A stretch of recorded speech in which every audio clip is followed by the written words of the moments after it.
Hey everybody, Mark Dawes here. It is Saturday the 18th of July and I thought I'd do a quick video for you because like many people out there, you're probably looking forward to getting back into training or getting back to work to some form of the normal, though it's never going to be the norm again. But I wanted to talk to you once again about the importance of risk assessment because this is hugely important.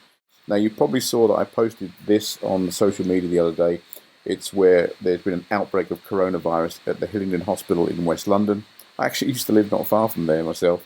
But you can see here that in this paragraph here, it was a training session has now been identified as a source of the unusually high number of staff who later fell ill or had to stay off work because they were in close contact with those infected.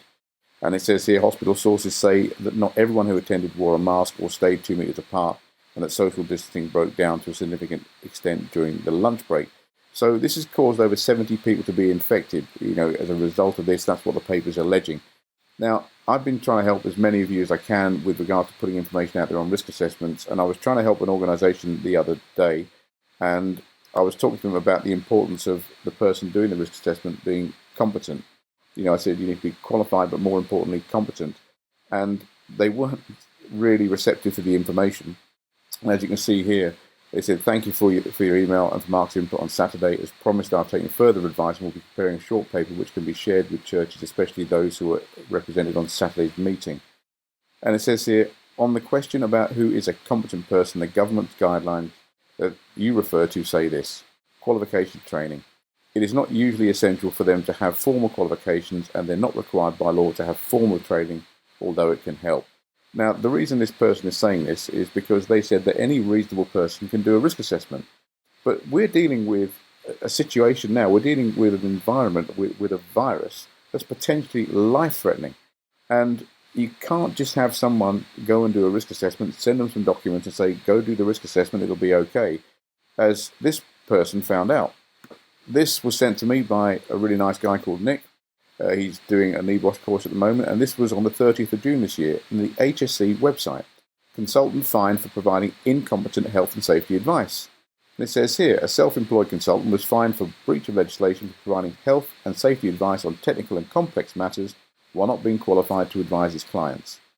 Luton Crown Court heard how a self-employed health and safety consultant provided inadequate and flawed advice to small and medium-sized enterprises on the management and control of risk in relation to hand-arm vibration, workplace noise, and the control of substances hazardous to health.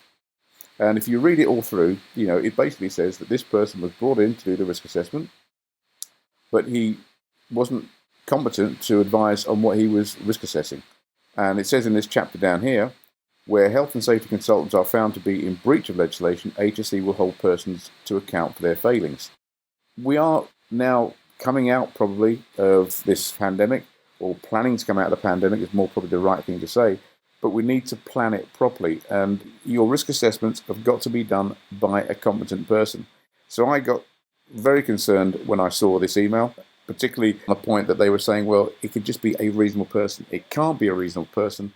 Health and safety legislation says you must be competent, as this case has proven. So if you are thinking about going back, please make sure your risk assessments are done. Don't just do them yourself if you don't have any knowledge of doing a risk assessment, or if you are not sure of all the complex issues around COVID. I've just done a risk assessment for a church. It took me a whole day, in fact nearly 2 days, to put the first draft of it together. And that's just for private prayer. So that's just a church opening up for private prayer, because I had to go through all the legislation and guidance to make sure that everything was done as it should be. And I'm working now on our risk assessment for when we decide to go back into training, which will probably be around September time. And that's going to be a long process. This can't just be a desktop exercise. But I hope that helps. If you want to leave a comment below, leave a comment below. If I can help in any way, feel free to get in touch. Have a great Saturday. Have a great weekend.